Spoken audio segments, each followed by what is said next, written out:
this is Aromie here. Welcome back to Fujiwara Bittersweet. We're here talking to the VP. Don't know who the actual president is because we didn't get to see them. But why? We have the minimum required amount of members. So what is this new reason you're shutting down our club? I don't like the tone you're addressing me with. I don't have to justify myself, but you people are the cause. We're the cause? What? We didn't do anything. I tilt my head, genuinely wondering why. We are? Yes, you are. You're breaking a fundamental rule by not doing a weekly report of your activities and expenses. We're supposed to do that? Kenji, you never told me that. Sorry, I was so Sharmina did. No, she didn't. Jeez. How irresponsible. I'm so sorry. I'll take care of that as soon as we get back to our club, or to our room. This is your last chance. I want a detailed report from the beginning of the year until now. What the fuck? I wasn't in the beginning though.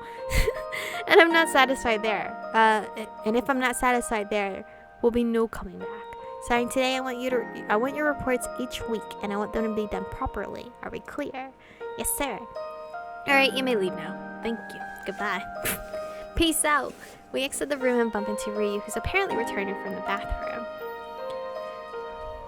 Why would I wait for Ryu? He's last. Stay with Kenji, bro. Sorry. He quickly passes his foot, looking in our direction, and vanishes down the hall. It's the first time I've seen him so frazzled. Is he sick? I hope he's okay. We head back to the clubroom to announce that the vice president gave us one last chance. I sit on the sofa next to Kenji. Does your eye still hurt? Not really. He said it's the first time he saw him like that. Do you know that guy? Ryu? He's been, a character that pops up every now and then that kind of scares me. Yeah, he's always sneaking into our classroom during breaks to see one of our classmates. Why do you ask? Ryu. Is his name really just Ryu, or is it a nickname? I think it's his real name. I've never heard anyone calling him otherwise. Ryu Utada. Come to think of it, you called him Ryunosuke. That's strange. Did you mistake him for someone else? I think so. For my cousin. Your cousin? Why? Well, he doesn't have an aura and death surrounds him. Death? I can't associate Ryu with death at all. Psh, I kind of can. Because, Ryu's dad is a doctor, so, right? Doctors associate with death a whole lot. Well, he was kind of out of it today, but I think it's probably because he's sick or something. Usually he's a super lively, happy-go-lucky guy. Usually the really happy ones are the most hurt. I'm so sorry. I'm so confused. I'm sorry. I'm so confused. He has the same presence as my cousin, but doesn't look like him at all. Maybe I'm just tired and my intuition isn't working like it usually does today. You should go back to your room and rest then. Recharge your supernatural batteries. He forces a smile on his face and stands up with big air. No, it's okay. Let's start the club activities. Okay. Has anyone used the box yet? I'm really curious. And we spend the rest of the day like nothing happened. Kenji didn't really talk about what happened with Ryu after that. I lose myself in my thoughts as I walk home when suddenly I feel presence behind me. I turn back but see nothing. Hey yo, is all you gonna get kidnapped? Strange. Was it my imagination? The street I take before the main avenue is quiet, with few houses and almost no one coming to or from. It's practically deserted. If someone is actually following me with bad intentions, there aren't any witnesses around. I tighten my grip on my bag, trying to think about something else, when I clearly hear a pair of footsteps behind me. I turn around once more, and again, nobody's there. Hey, yo, are you flying above me? Oh, yo, check above your head real fast. Am I being paranoid? Or am I becoming paranoid? I quicken my pace in a hurry to go home and finally fling open the house door. Takashi, who was walking into the kitchen, looks at me and raises an eyebrow. Were you in that much of a hurry to get home? Yes. Why? I think it was being followed. What? But I'm not sure. I turned back several times, but I didn't see anyone. It was like either someone didn't want me to see their face, or they never existed and it was all in my head. Maybe it was a ghost. Hey, don't say things like that. Ghosts? Kenji said he could see them. Do they actually exist? In any case, tell me if you ever feel like someone is following you again, okay? Yeah, okay. I bet my lip worried and Takashi vigorously ruffles my hair. Yo, best brother MVP. Hey, I know you're the kind of person who prefers to face their problems alone, but don't forget you can always count on me. Yeah, right. Thanks, Taku. He winks at me before disappearing into the kitchen. Takashi is an idiotic fool most of the time, but he's also a reliable big brother who genuinely cares about me. I grin knowing that I'm glad to have him. I head up to my bedroom, reminding myself to talk about my potential ghost stalker with Kenji next time we see each other. I have not gotten his phone number yet. It's like June now. June 12th, lunchtime. Aya, hey Aya. You've been spacing out a lot these days. Sorry, it's just, something's on my mind. I wanted to talk about it with Kenji, but I didn't see him at the club earlier. Oh, is it a topic of the romantic variety? Absolutely not. Why do you always assume that every single topic is related to love? Are you stupid? Hey, not my fault. I think I've been influenced by Minami. Shifting the blame, I see. I'm not blaming her, jeez. Now, by the way, she turns her head in Iki and Ryu's direction. Don't you think Ryu is as lively as usual? You worried about him? I thought you didn't like him. I'm not worried, it's just weird. I admit it's a bit disturbing to seem so lethargic. Something must have happened. Come to think of it, he's been like that since the time we saw him at the student council office. Our eyes meet, but instead of his usual bright smile or wild waving, he simply avoids my gaze. Whoa, this is so not like him. Usually he would have jumped at the chance to butt into the conversation, rambling about the new gossip around school. But instead he just, bluntly ignored me. Whatever. Whatever, not his route. We'll deal with him in his route.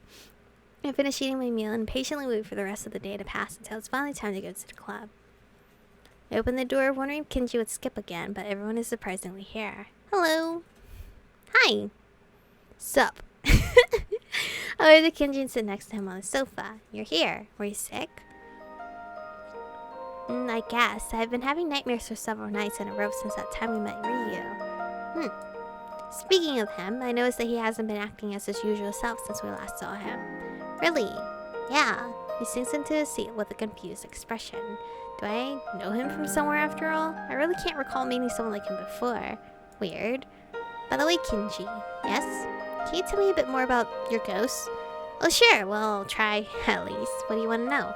What are they? What do they look like? How do I put it? Usually when people talk about ghosts, they're referring to the spirit of a deceased person or being, right? But my ghosts aren't exactly like that. They're more like living memories. I don't know how to explain. Memories. For example, say you have an old music box from the 1900s. It could look like a totally normal object from the outside, but if there's a significant story attached to it, I can sense it and see fragments of the past.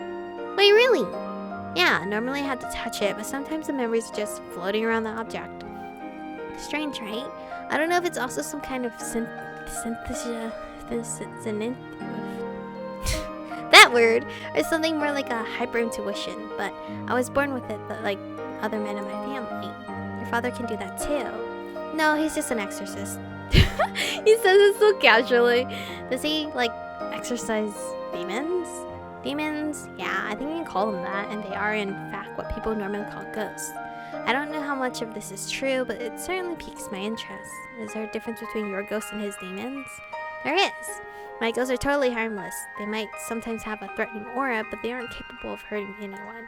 On the contrary, the demons, we can't explain the phenomena, but demons are a level higher.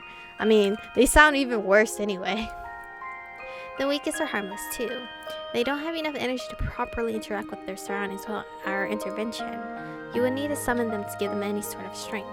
But once you summon them, they can be really dangerous. There are a lot of other perimeters, to take into account too.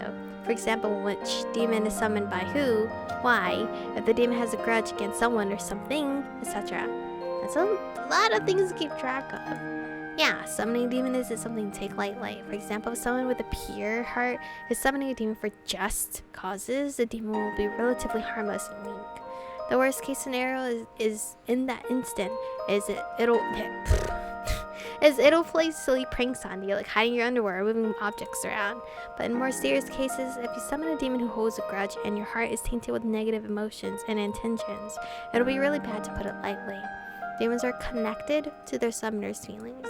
Unfortunately, it's rare for someone to have a pure heart. That's why demon summoning will normally spiral into something you can't handle alone. In that case, you would have to call an exorcist.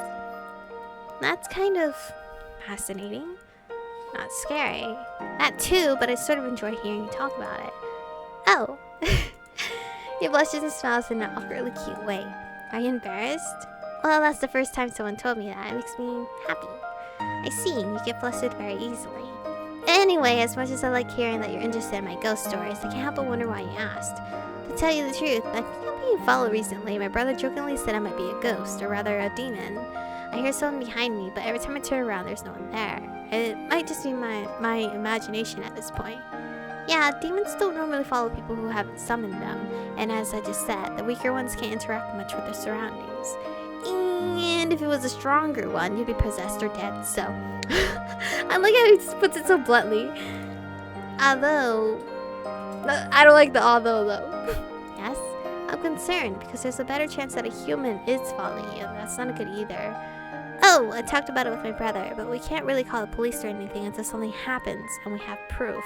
Isn't that so fucked up? That's so fucked up. Like, the worst case scenario has to happen before you can get help. Like, what the fuck? Yeah. We fall silent as we consider a possible solution when Kenji interrupts the heaviness with a chuckle.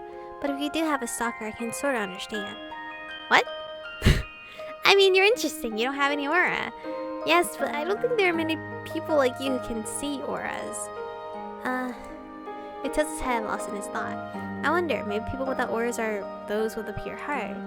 What do you mean? Most of the time, a person's aura isn't pure but tainted. Even with kids, I don't think I've ever seen a kid without an aura. The most pure auras I've ever seen were weak, almost transparent but still visible. You and this Ryu guy don't have any. You're telling me Ryu is so pure? But he jokes like crazy? I still can't explain why, so I'm assuming that maybe it's because you have pure hearts. That's just speculation on my part, though, based on what I know and experienced. That Ryu. Since he has the same presence as my cousin, I'm still confused. Maybe you should ask him directly. I tried, but every time I see him, he avoids me or runs past me. Suspicious. I know, right? I could try to ask for you, maybe. You'd do that. That would be great. Yeah, I'll ask him the next time I see him. If he's not ignoring me, too. Thanks. Later, just before crossing the school's gate, I bump into Ryu and Toshio. Oh no, Toshio. Oh hey, Ryu, I wanted to talk to you. Sorry, we're in a hurry. We are? I miss Toshio so much. I haven't seen him in so long. Not that I want to stay with that ugly thing over there, but I don't recall needing to do anything. Thanks for your honesty, Toshio. So you really are avoiding me after all. Not really you. I'm going to see Iki. I don't care about your drama. Yeah, see you later. Ryu nonchalantly turns his attention back to me. So, it's about that guy Kenji, right? How did you know? Just my intuition? Your intuition. Well, anyway, why are you avoiding him?